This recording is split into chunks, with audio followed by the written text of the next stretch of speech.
In a world of military aviation, one aircraft rules supreme. Built to put American pilots back in charge of the skies, it is the ultimate air fighter, able to climb to the height of Mount Everest in just 60 seconds. Oh, the F-15 is an absolute dream to fly. It was so exhilarating and so sexy and just incredible. It proved its value in both Desert Storm and Operation Iraqi Freedom, flying thousands of successful missions against Saddam Hussein's forces. This jet was at the front of the strike force, its role to sweep enemy aircraft out of the skies. I thought it was absolutely magnificent. With firepower second to none, and the maneuverability to outfly its opponents, its track record is astounding. Over 100 air-to-air kills for no losses. Not one single aircraft has been lost in air-to-air combat in over 30 years of service. Whoever controls the F-15 controls the skies. It's the greatest airplane in the world. Using extraordinary archive film and color reenactments, heavy metal flies into battle with the F-15 Eagle.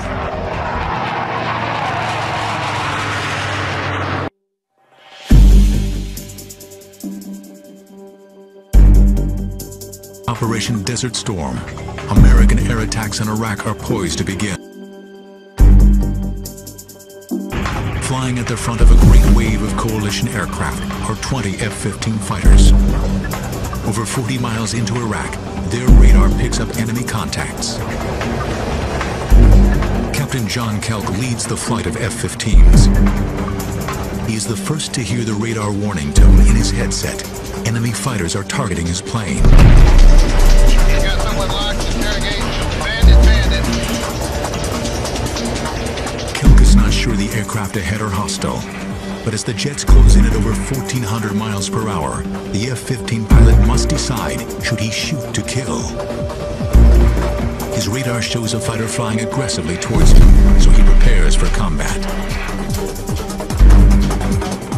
Closing his eyes to protect his vision from the anticipated explosion, he slams the pickle button on his stick, launching an air-to-air missile. Seconds later, an orange explosion lights up the night sky. Kelk has become the first American to score an air-to-air kill in the F-15. 30 years of planning have finally paid off. But the F-15 story begins decades earlier, deep in the Cold War years.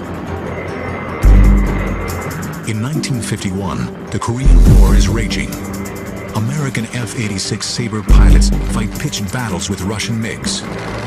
These American pilots first learned their dogfighting skills during the dark days of World War II. In Korea, they achieve an alleged kill ratio of 10 to 1 against the Soviets. 10-to-1 kill ratio that the F-86 had seemed to be something that was to be aspired to, but would never be matched, which seemed to be the benchmark. I mean, it was like Babe Ruth hitting 60 home runs in a season. I mean, who is ever going to break that record? Once again, the Sabres have proven more than a match for the Red Jet. Chalk up another for the Sabres with no losses of their own.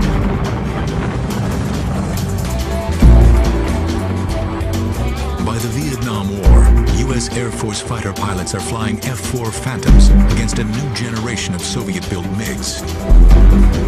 USAF planners decide the new aircraft should fight at great distances using guided missiles. They believe the age of the dogfight is over. But missiles don't always find their targets. In fact, only 14% of the first AIM-7 missiles ever hit anything. When the Phantom's missiles fail, the fighter is left completely defenseless. The F-4 has no gun. A fighter that doesn't have weapons isn't a fighter. And the issue with the F-4 in Vietnam, though, was that the Sparrow, the radar-guided missile, and the Sidewinder, the heat-seeking missile that the airplane carried, were designed to be shot against large bomber-sized targets at high altitude. Take a system designed, optimized for that, and then employ it against small fighter-sized targets, highly maneuvering at lower altitudes. The results are not pretty, and they weren't pretty for us.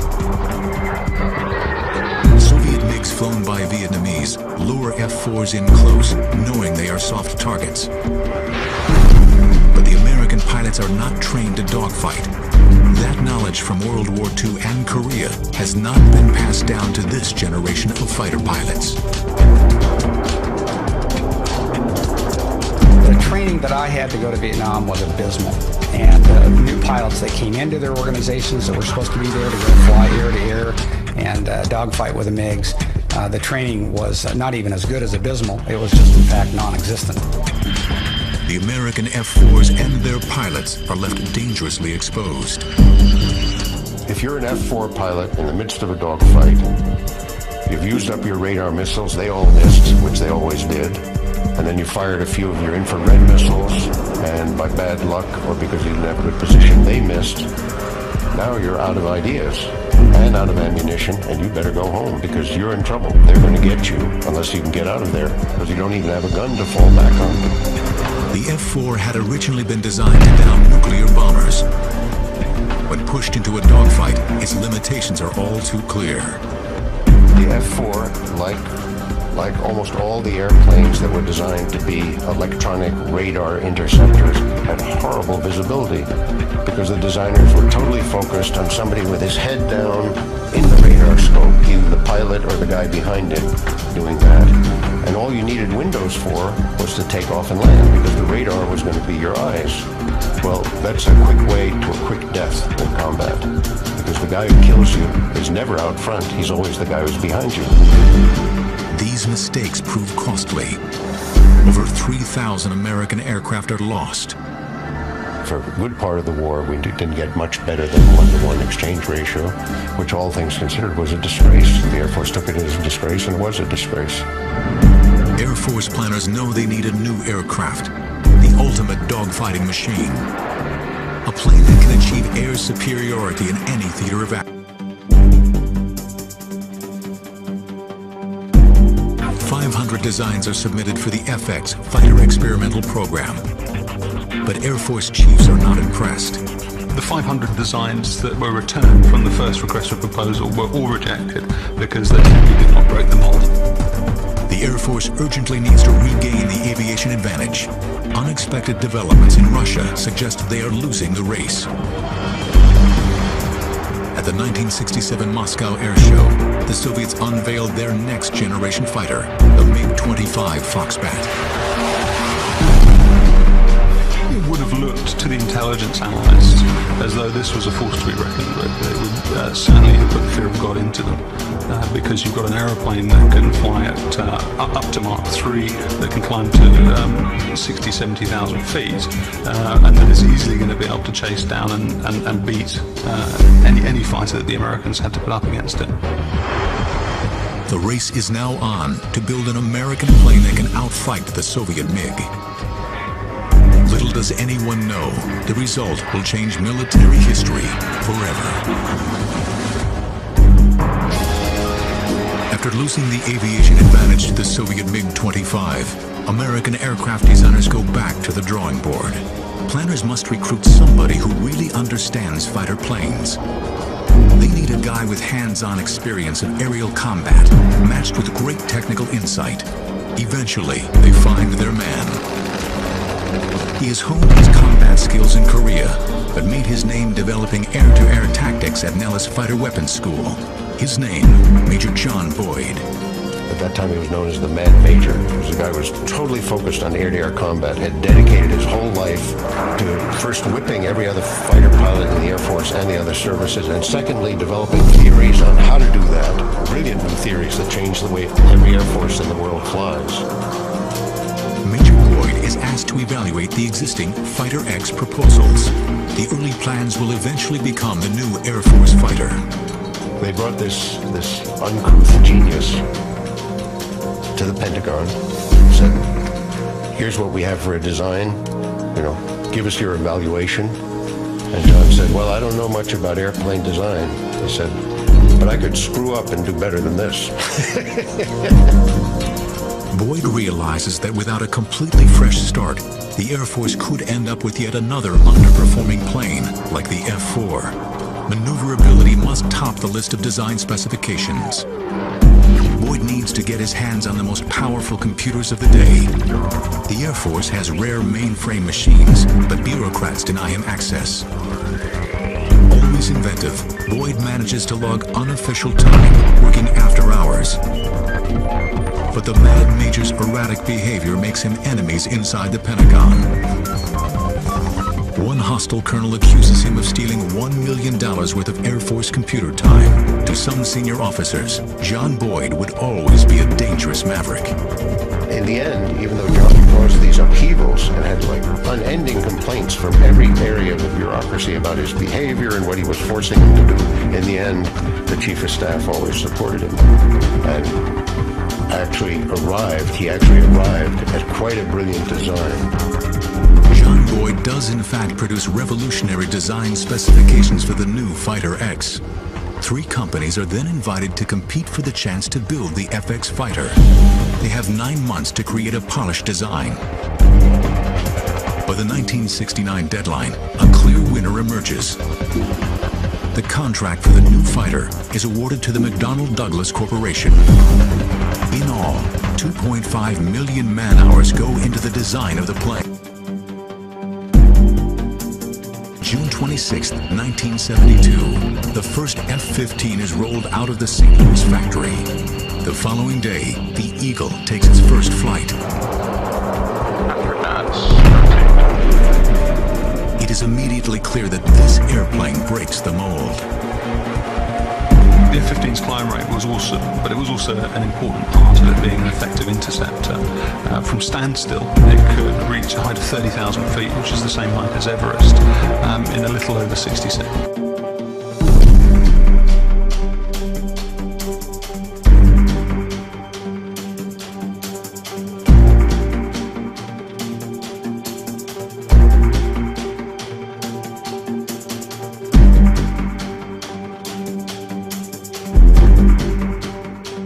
There has also been a revolution in the cockpit. Equipment is designed to free a pilot from distractions. Whether attacking or defending, a pilot must stay focused on the enemy, not the aircraft's instruments. One radical new design is intended to simplify flight displays. It's known as the HUD. A HUD is a heads-up display, and it helps us in so many ways because we don't need to look down for any information. Everything that we do and everything that we need to see is right there in front of us. You got your altitude, you got your airspeed, you've got your Mach number, your G's available, the G's that you're actually pulling, what mode you're in, whether you've got a shot on somebody, if you're trying to shoot them with a missile, whether or not you're ready for a bomb to come off. Everything that you need to see is right there in front of you, so you don't have to look anywhere else for it. While the HUD projects information onto the canopy, the hands-on throttle and stick, or HOTAS system, means a pilot should not have to look down to fire weapons.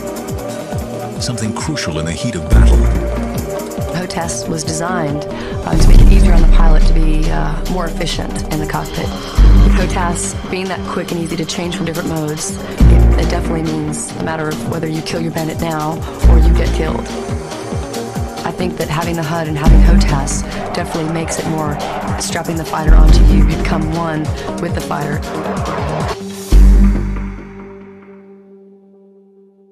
Pilots who had flown earlier fighters are immediately impressed with. I remember for the first 2 or 3 years that I flew the F-15, having constantly the thought in the cockpit, well, we got this right. Well, we got this right. They were all for different things, and my fellow pilots had the same thoughts. Well, we really fixed this. We really fixed this. Missile technology is also improving rapidly. But even more important is the way these new missiles work together with the F-15's radar. You can have good missiles, but if you can't target them with a good radar that gets used a lot, that provides accurate ranging information and engagement information, then they're not a lot of use. A powerful radar means that air-to-air missiles will be more effective than ever before. If the system works in the heat of battle, it will be the key to the F-15's air supremacy. The Eagle's radar will locate and destroy enemy aircraft before they ever know what has hit them.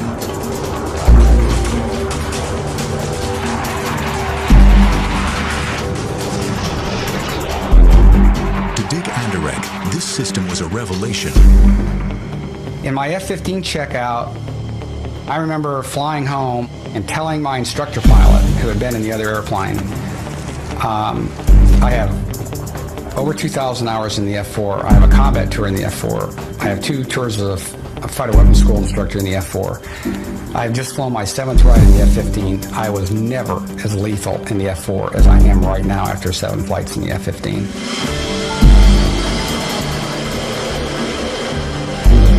Within 3 years of its first flight, the Eagle has broken multiple records. It takes back all 8 time-to-climb records from the MiG-25, the very fighter it had initially been designed to beat. With performance levels like these, other countries are quick to express interest in acquiring F-15s. Israel is the first foreign power allowed to buy it, and the experience of one Israeli pilot soon proves how durable the F-15 can be. Captain Nadavi experiences a pilot's worst nightmare when a training exercise goes horribly wrong. He is flying a simulated airfield defense mission and is tasked with intercepting hostile aircraft when disaster strikes. I saw what in hindsight was the number 3, which is the leader of the rear pair, and he was upside down, and I was at around 14,000 feet, and I shot a missile. Even though he was upside down, he continued to go up, and I was like this, so it was stomach to wing. We couldn't see each other, and we collided.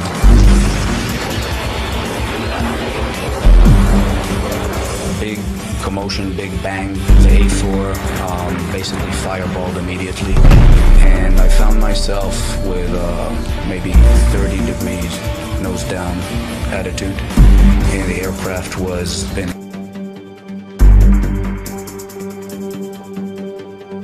Right after the crash, I told my navigator, prepare to eject, we're going to eject.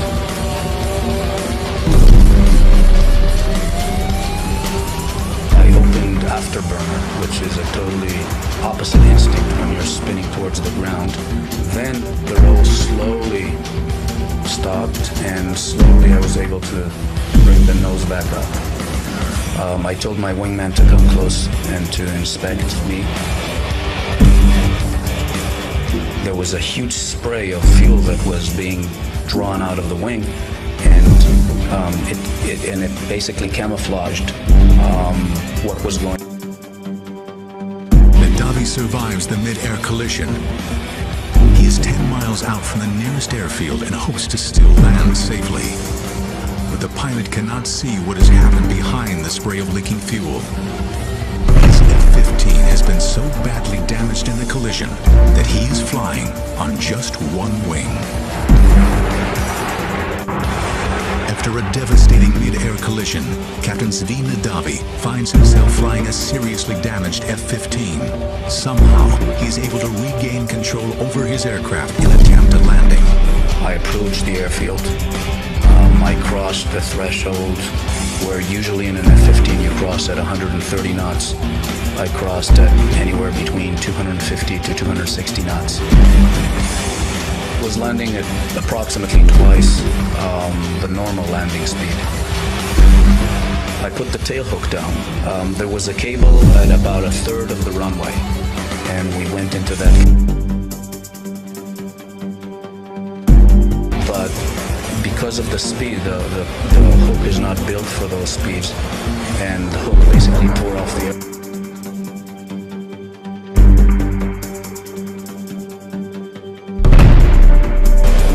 Maybe 20 feet short of the barrier. As I was running the last 50 knots, bleeding off, my wingman said, "You're not going to believe what you flew on." And I opened the canopy, and I reached back to shake the hand of the navigator. And as I was reaching back, that was the first time that I looked and I saw that I didn't have a wing on the right-hand side. It's highly likely that if I would have seen it clearly, I would have ejected, because it was obvious you can really fly an airplane like that. I don't think any other aircraft could have taken that amount of damage or that portion of its flight surfaces removed and continued to bring us home safely.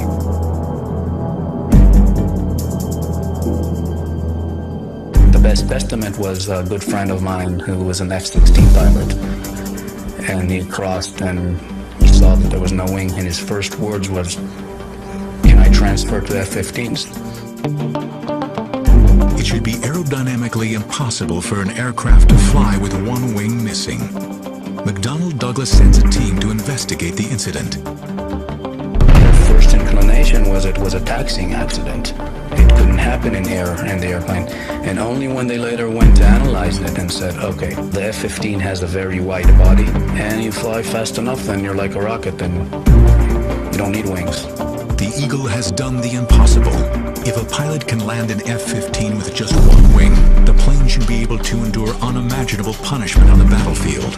But nobody can tell at this stage how well the Eagle will perform against the dreaded MiG-25. The first good look at the MiG-25 came when a Russian pilot, Viktor Belenko, defected in his MiG-25 to Japan. The Japanese and the Americans hustled over the airplane, they dismantled it on the airfield, and what they saw and what they found was that it was an aircraft that was far less capable than they had originally thought. MiG-25s look weak on paper, but the Israeli Air Force is the first to challenge them in a real air battle.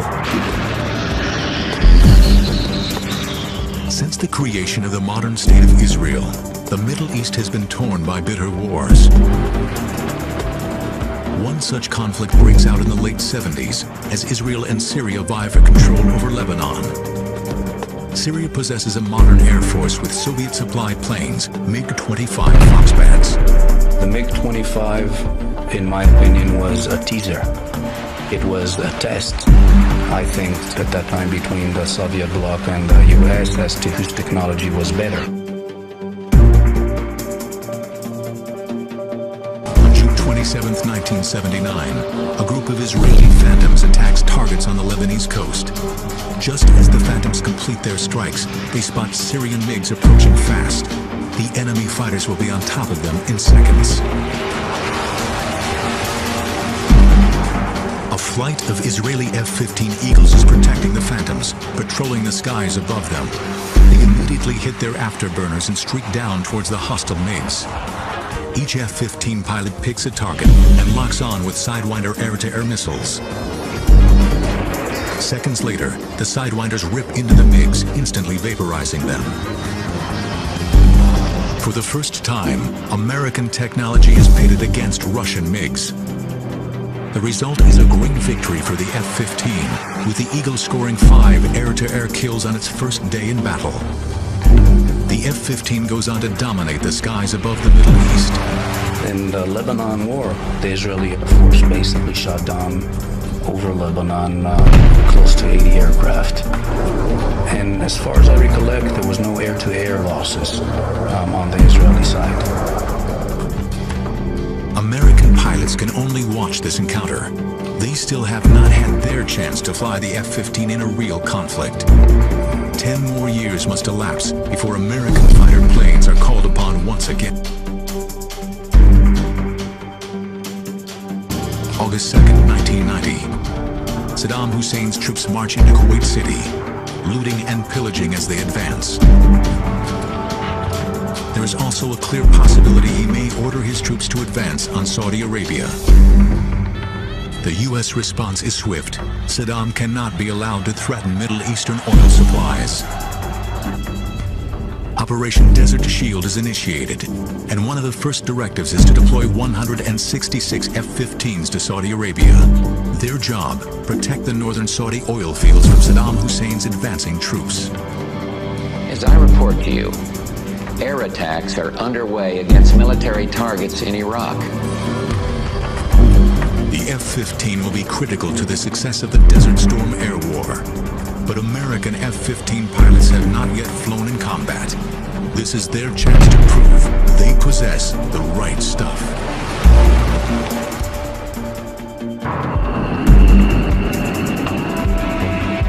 It is 1991, and F-15s are the first planes sent to the Gulf region for Desert Storm. Their job, halt Saddam Hussein's advance and help liberate the people of Kuwait. Ranked against American F-15s as the biggest air force in the Middle East, Saddam controls 550 combat aircraft, including MiG-29 Fulcrums, the latest high-tech Russian-built fighters. In this air war, there is no room for error or confusion. TACC, the U.S. Tactical Air Control Center, draws up a 600-page air tasking order. This document is General Chuck Horner's map for the air campaign. It lists every sortie, every target, every munitions to be used, and every supporting aircraft. General Horner, he was the designer of the air war, and he worked there in the TACC. He was there every night for, probably 15, 20 hours a day practically. And he or one of his other generals would come to me sometime and ask me F-15E specific questions. For example, can your airplane hit this target? And they'd show me a satellite photo or a map and a target description, and I'd give an answer, yes or no. And most of the time I'd look at it and go, sure, that thing's going to return radar. We've got good coordinates where it is. We can hit it. The goals of the air campaign were first get control of the air, because that enabled all other operations. Then the second goal was to debilitate the Iraqi army so they could not resist our ground forces when they went in to liberate Kuwait. And the third thing we did, which was sort of a side mission, was attack his weapons of mass destruction programs, nuclear, biological, chemical, and the Scud systems that could deliver them. General Horner assigns two primary roles to the F-15. F-15Cs, the pure air-to-air fighters, will ensure air superiority. The F-15Es, their Strike Eagle cousins, will bomb heavily defended high-value targets. On January 17, 1991, President George Bush Sr. orders a strike against Iraq. Mike Smith was working in the Tactical Control Center. He communicates with the F-15 squadrons, passing on their target information. The first few nights, the big concentration was the fixed Scud sites. We wanted to knock out all the fixed Scud sites in western Iraq. I believe that Israel threatened to use nuclear weapons in retaliation to a Scud attack, say, that carried biological or chemical warhead. And as a result of that, I could see why the immense pressure was put on us about the Scud missiles. A wall of metal, a wave of F-15 fighters is called upon to sanitize Iraqi airspace ahead of the strike force. The Eagles will be kept busy through the night, fighting at the leading edge of the Desert Storm air battle. We went in as part of the first wave of 24 F-15Es. To go in and strike targets, and our targets were fixed Scud sites along the western border. Rich Haran's flight speeds towards Iraqi airspace. Before they can cross, a difficult operation must be completed.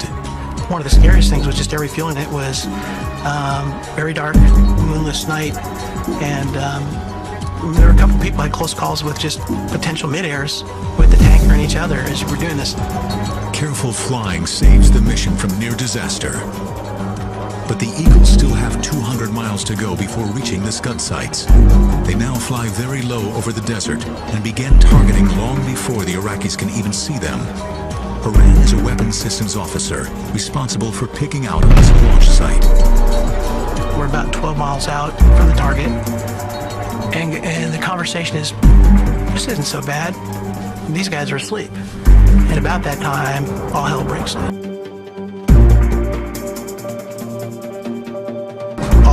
To be as number one's bombs have gone off, and the Iraqi anti-aircraft gunners react to the bombs going off, and the sky is filled with AAA. It is the most impressive fireworks display I've ever seen, which is somewhat the conversation I'm having with the guy I'm flying with, and then the realization that really what I'm looking at is every third to fifth bullet is a tracer, and then it dawns on me the reality of the situation and the fact that they mean us bodily harm. But Haran stays focused on his radar, successfully identifying the Scud launch site.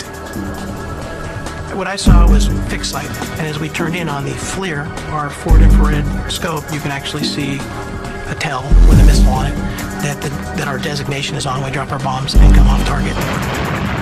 As they come off target, a mighty explosion rocks the Scud site. Iran and his pilot now rejoin the other F-15s.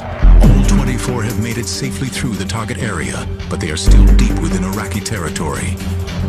Suddenly, a new threat appears on Iran's radar. Could this be one of the feared MiG-29s? And you can see it flying parallel, offset by several miles to our string of airplanes, and then you see it, what is obviously him running an intercept on our aircraft.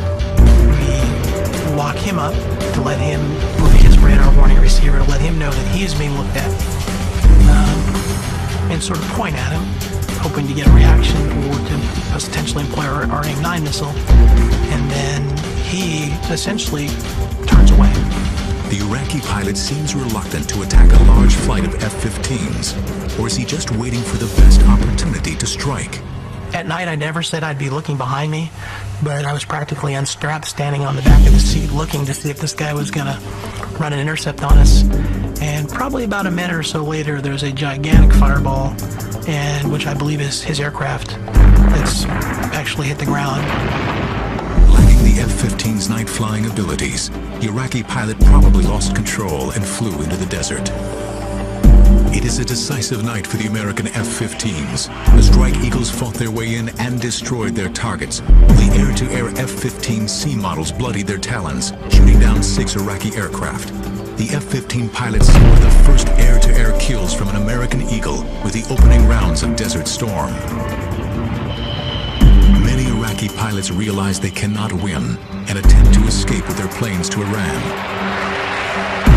It is a short hop to the safety of the Iranian border, but coalition forces are always vigilant. On one patrol, Lieutenant Colonel Thomas Dietz spots several Iraqi aircraft making a break for Iran. We were given a heads up by the AWACS controller that some Iraqi aircraft had taken off from an airfield north of Baghdad. We got within range to shoot at them. We shot before we got into visual range. The initial missiles that we fired were unsuccessful. So we wound up essentially rolling in behind these 4 Iraqi aircraft, about 1.5 miles behind them. Shot them with heat-seeking missiles. This new generation of missiles has a very high accuracy rate, and Dietz is astonished when he sees his shots miss the Iraqi planes. I could see the warheads detonate from the missiles, and then the Iraqi aircraft continued to fly. And I was figuring maybe I was snake bit here, that got into such a position and the missiles didn't seem to work. Well, I probably had temporal distortion, because just a few seconds later, a little flame started trickling out the back of the aircraft on the left, and then flame trickling out the back of the aircraft on the right. And just a few seconds later, huge fireball, followed by the second aircraft doing the same thing.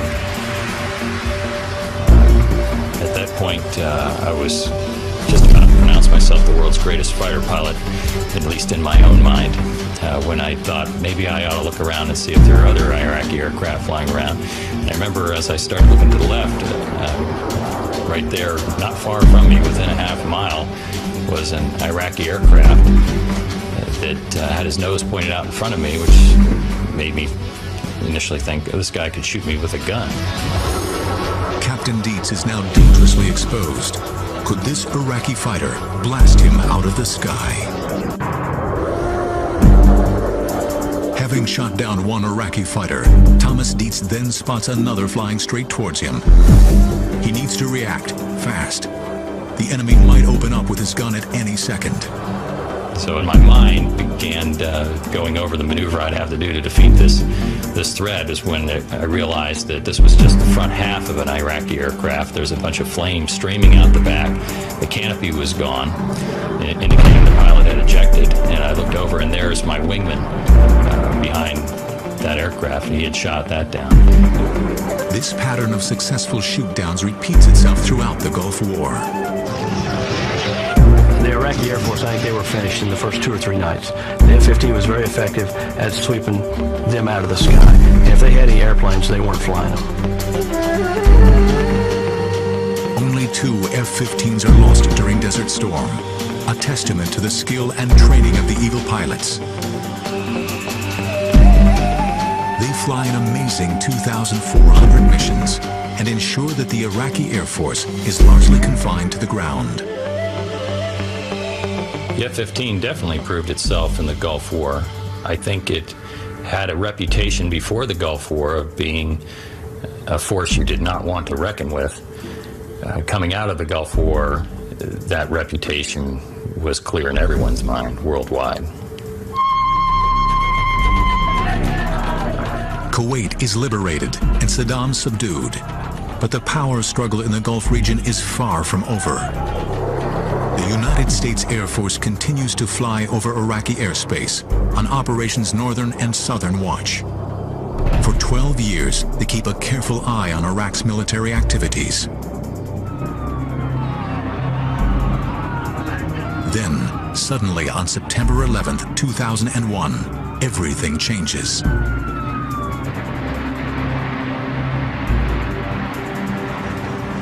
Freedom itself was attacked this morning by a faceless coward, and freedom will be defended. Make no mistake, the United States will hunt down and punish those responsible for these cowardly acts. It was relatively obvious to me as a combat pilot that we were going to play some role in whatever happened. At that point, obviously we didn't know where the attacks had come from or who was at fault or even what we were going to do about it. But I was relatively confident that if we were going to take any kind of military action, that F-15Es were going to be part of it, and I was hoping that I'd be able to be part of it as well. Well, after 9/11, obviously being the first time that we as a country have been attacked on our own soil in quite some time, every country is going to respond when something like that occurs to them. However, I think it's because of the makeup of our country, the fact that we fight for freedom, and 9/11 was an attack against that freedom. It did bring us together, and it brought us together in a very good way. Before long, F-15s are at the forefront of President George W. Bush's war on terror, helping to hunt down al-Qaeda in Afghanistan. The role of F-15E in Afghanistan was mostly close air support. They were working in close proximity of ground forces, and they relied on the eyes of those guys to find al-Qaeda and be able to determine if there's a good guy or a bad guy. It is the exceptional range of the F-15E that proves invaluable in the Afghani conflict. We're hitting targets well beyond the reaches of the Army. We're going to be the long arm of the law. F-15s also work closely with ground troops, precision bombing targets identified by their Army colleagues. Afghanistan is soon liberated from the repressive Taliban regime, but trouble is brewing elsewhere. The U.S. Air Force has remained active in the Gulf region since Desert Storm. But by 2003, it is clear that Saddam Hussein and President Bush will not reach an agreement over weapons of mass destruction. War breaks out again in early March. In the weeks leading up to the war, the Iraqi Air Force increases its activities. But once hostilities break out, they seem to lack the will to fight. We thought that there might be a little bit of opposition in the first day or two of the war. So during the first 3 days of the war, we parked ourselves right off their airfields, just waiting for them to fly, hoping that they might get airborne and being able to take them down, realizing that if they did get airborne, they were going to be dying right off their own airfield because we were right there ready to shoot them down as soon as they took off. I'd certainly like to think that after the Iraqi Air Force experience during Desert Storm, that they'd know better than to take off and fight an eagle. I think it's the first time in warfare that there's been an enemy Air Force that didn't turn a wheel. And obviously he who hesitates is lost, because once he decided not to fly and they stayed on the ground, the bombers went in and then basically picked them off one by one. Only the Iraqi pilots can tell us why they did not fly against the coalition forces. Perhaps they hope to preserve their Air Force for future use under a new regime. One of the things that they were doing, which we weren't quite sure why, they started burying their aircraft in the sand. Maybe they were trying to send a message that they didn't plan on flying, but as they were burying their aircraft in the sand, we continued to take those aircraft out as well. After assuming air superiority, the F-15s then turned their attention to helping out their Army colleagues on the ground. We were merely a support asset for the guys on the ground that were going to march from Kuwait to Baghdad. And our job was to move the Iraqi armor out of the way. It is the Strike Eagle's ability to drop precision laser-guided bombs that will now prove vital. We encircled Baghdad on a day-to-day basis, 24 hours a day, and rained GBU-12s, for the most part, onto tanks, armor personnel carriers, and even a couple of their airborne assets when we could find them, and effectively made it easy, hopefully, for our Army bros on the ground to march into Baghdad. This high-tech combination of air and ground forces proves deadly. American troops reached the outskirts of Baghdad just 14 days after the start of the war. After the past 12 years of doing Operation Northern Watch and Operation Southern Watch, we've wanted to take care of business. And while this was not an excuse to go in and liberate a country, Saddam was a truly evil man, and what he did to that country, he did need to be taken out of the equation. So I'm glad that we had the tools and the leadership to make that happen. The F-15 played a major part in the defeat of Saddam, but in an unstable world, new conflicts could soon break out. American F-15s are ready to deploy anywhere in the world at a moment's notice. We want to make sure that we can deter any threat. We're continually making sure that when we go out and train, that we will be the best on the block, that nobody can challenge us, and that every time we go out, we will have air supremacy, that we will own the sky and own the battlefield. Today, the Eagle reigns supreme, but new fighters are being developed that may one day surpass the F-15's capabilities. Meanwhile, new technology and continuous training will help the Eagles stay at the top of their game. I want to go out and I want to be able to totally dominate the enemy. If we're going to have a fight, I don't want it to be a fair fight. We want to go out and we want to dominate. And that's why we train as hard as we do to make sure that we can maintain that perfect record of 104-0. As a fighter pilot, you'll never admit that there's anybody better. And as an American fighter pilot right now, I don't think there's anyone that can say they are. But our whole thing is, when we go out, we expect to win. The record of the F-15 air-to-air kills for not a single loss is unrivaled. It seems no other Air Force can challenge the Eagles today. The kill ratio of the F-15 is beyond the kind of thing that you would ever think possible. I mean, surely someone would make a mistake, or someone would just blunder out in front of another airplane and get shot down just because it wasn't his day. But the experience of the Israeli Air Force and the U.S. Air Force with the F-15 in combat is magnificent.